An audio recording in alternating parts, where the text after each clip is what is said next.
So the first topic I'm going to talk about is that the Street Fighter film lost its directors. It was going to be directed by the two directors that did Talk to Me, which was a great original horror movie that came out in 2022.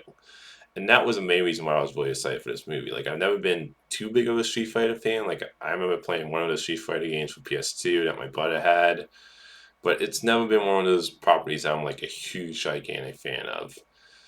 Like, I've seen the original movie and I saw the Chung Li movie with Kristen Cook from Small, which they were both awful. So, like, I do want to see a good Street Fighter movie. And I was just really excited to see their take on it because of how great Talk to Me was. And also, they talked about how the directors that were originally attached to this movie were big fans of the franchise when it comes to video games. They grew up loving Street Fighter. So that was the only reason why I was really excited to see their take on a Street Fighter reboot on a new film. So basically, the studio's in search of a new director, and it just sucks to hear this because, like I said, I love Talk to Me. It was just such a great horror movie. I know that's the only movie they've done so far, but just based on that one movie and the way they, like I said, talked about Street Fighter, I was just really interested to see what the take on a movie would be. So it sucks to hear this, but hopefully they find a good director and this ends up being one of the better video game adaptations. The next topic I want to talk about is Paddington 3 put out a trailer, which I'm not gonna lie, I love the first two Paddington movies. I didn't think they'd be movies I'll be into, but when I watched them, I was like, these are just great feel good movies. And they're just like really hopeful movies, and they just make you feel good about the world. And I just think the first two are just fantastic movies. So I'm like, I was really excited to see that they have the third one coming out this year and on November 8th. Like, to me, if you haven't seen the first two Paddington movies, see them.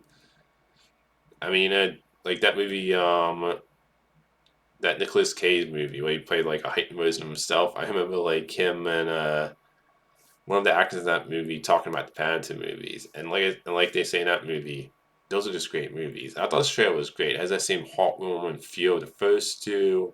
I love the fact we're going back to Paddington's home in this one. He's taking the family.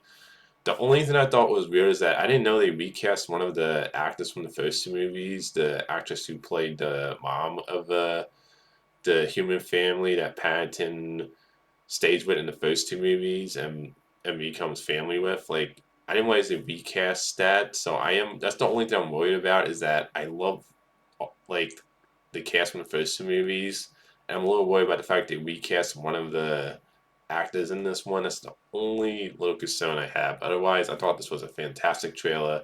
Can't wait for Paddington 3, and I highly recommend you check out the first two if you haven't. The next thing I want to talk about is Inside Out 2 made big at the box office. It opened to one between 150 and 155.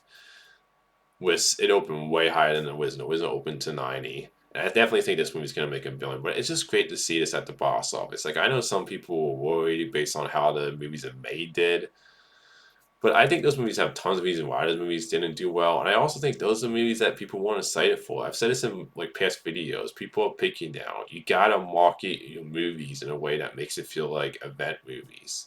You gotta market movies in a way that's gonna get people excited for those movies. Like movies like The Fall Guy, I heard a lot of people say before that movie came out, it looks like you could wait for a streaming service to see that movie. You know, if I was excited for that movie, but I don't think the trailers really got people excited for that movie personally. Furiosa, I'm a big Man Max fan. I love those first two original movies. I loved Furiosa. I really enjoyed Fury Road. I even think Thunderdome is decent. But as much as beloved those first two Man Max movies are, they're more like cult movies like the original Blade Runner movie, which is, got positive reviews, but didn't really do well at the box office. And even a movie like Fury Road made over 300, so that's the highest grossing Man Max movie. And even that movie had Man Max in it, and that movie only made over 300. And they waited way too long to do a sequel, not a sequel, excuse me, since Furious is a prequel to Fury Road. They waited too long, they waited like 9 years in between movies. So just the Man Max franchise has never been a money making franchise. Like I said, the highest grossing one is Fury Road, which is over 300, it did decent, but it wasn't like it did gangbusters at the theaters. So like I feel like all those movies have different reasons why those movies didn't do well, but I think at the end of the day, those are movies that people just weren't excited for. They didn't feel like event movies to the general audience to a lot of people. Wow.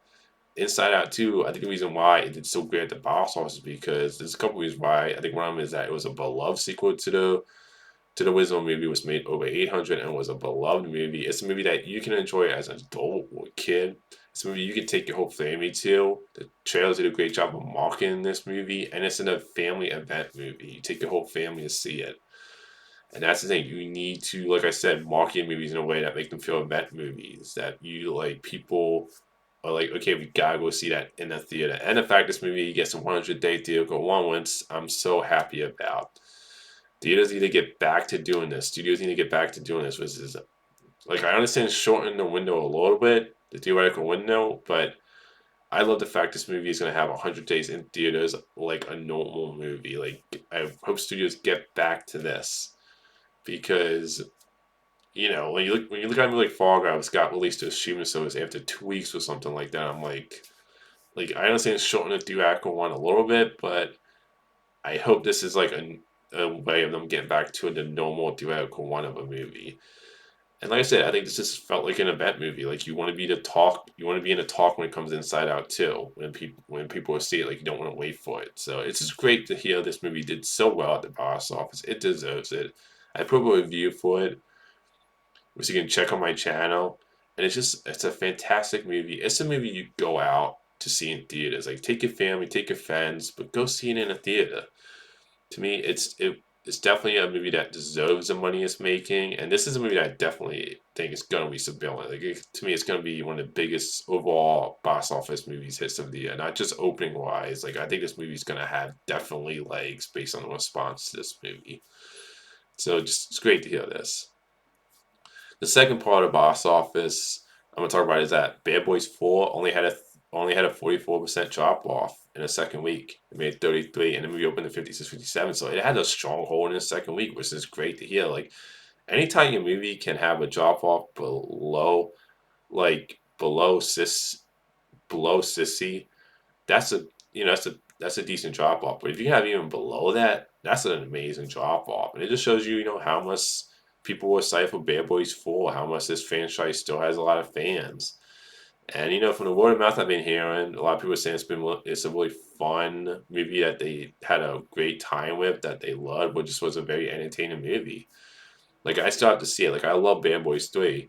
But it just shows you how this is another movie people were excited for. And I love the fact you had that even with Inside Out 2 coming out, this movie still had a strong hold at the box office, Bad Boys 4. Shows you that people are going back to see it multiple times, which is another thing about movies that the movie has to have legs where okay, people are gonna go and see it again and tell their friends.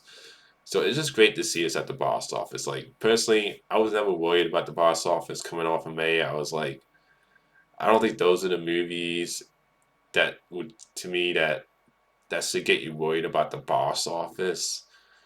Because like you go back and look at Kung Fu Panda 4, Doom Part 2, Godzilla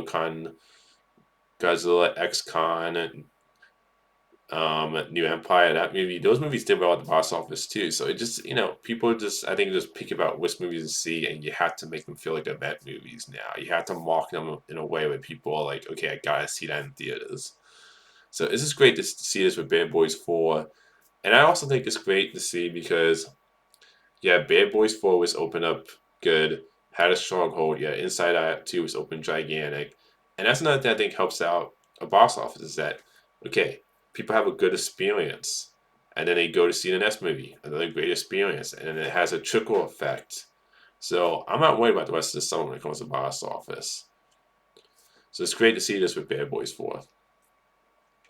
The next topic is I'm going to talk about is that they got the Jurassic World writer to the Transformers schedule calls for land a new writer, and it was a writer who did Jurassic World. And I'm going to be honest, I have not been excited for this movie. I love Transformers. I'm a big Transformers fan. I think Bumblebee is still the standard when it comes to a great Transformers movie, and I love the original animated movie. But I didn't love Rise of the Beast. Like, I enjoyed it. It was one of the better Transformers movies, but I didn't love it. And I've also never been a G.I. Joe fan. I didn't grow up with G.I. Joe, and I think all the G.I. Joe movies have been terrible. So it's like I don't think that film franchise is really in the best state to get people excited for this crossover. And when it comes to this Wida choice, this doesn't really make me any more excited because the Wida, once I looked at what movies like what the first Jurassic World movie I enjoyed, but he also wrote Jurassic World Dominion, which I hated. He wrote Rise Skywalker, which I thought was decent, and he wrote Khan Skull Island, which I thought was decent. But he hasn't written a whole lot of he hasn't really written any movies that I love. And let me know if I'm missing some movies on his when it comes to his filmography as a writer. But when I'm looking at his movies, he just hasn't done a lot. He hasn't really done anything writing credit wise I loved. He did Detective Pikachu, which I enjoyed, but again, I didn't love it. I think he's writing the upcoming Legend of Zelda film adaptation, but he hasn't really written anything where I've been blown away by. So this writer choice for this G.I. Joe Transformers crossover. It doesn't really do anything for me.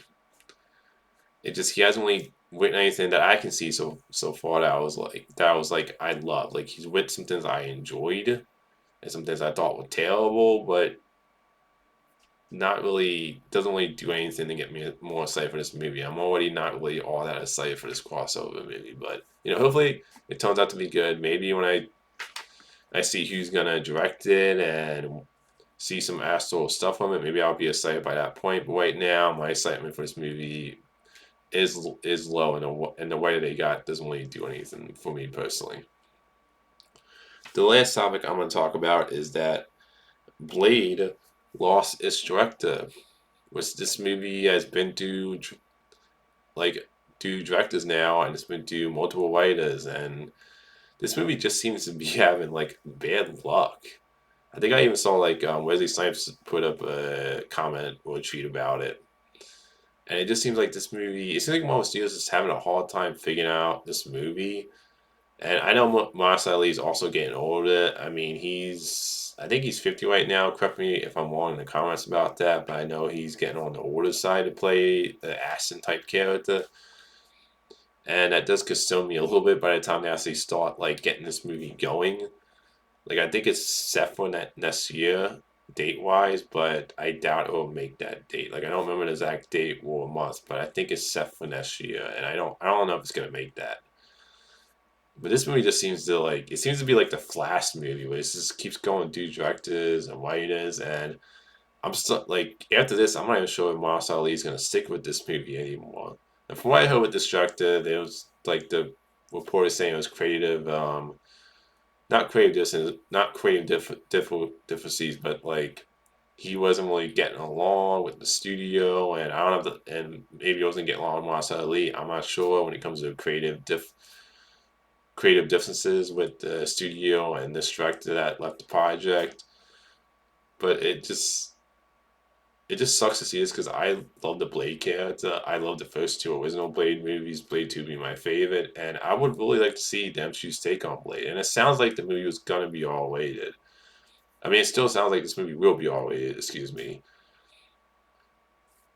But it just seems like this movie just seems to have trouble after trouble. And I'm still excited for this movie. And even though I'm a little concerned about Marcel Ali's age, of him being able to play this character for a trilogy or a couple of movies, I still would like to see him because I think he's a great actor, and I care more about okay, do you have a great actor? And yes, look, like I said, I'm concerned about his age by the time they actually shoot this movie. But it just sucks to see this. This is a movie that I really want to see because I love the Blade character, and I really would think it would be great to see an all-rated vampire movie from Marvel. So, right now, I don't know. This might become a project where Moss Ali eventually just leaves the project and they start over from scratch and get a new actor, which I definitely think could happen now. I didn't believe that before, but I do believe that could happen in the future. Soon, I could see them Marvel just scrapping Masa Ali and just casting a new actor, a young actor. I could see that happening. But it just, like I said, sucks to hear this movie keeps going through troubles. So that's all the movie topics today. Until next time, movie fans.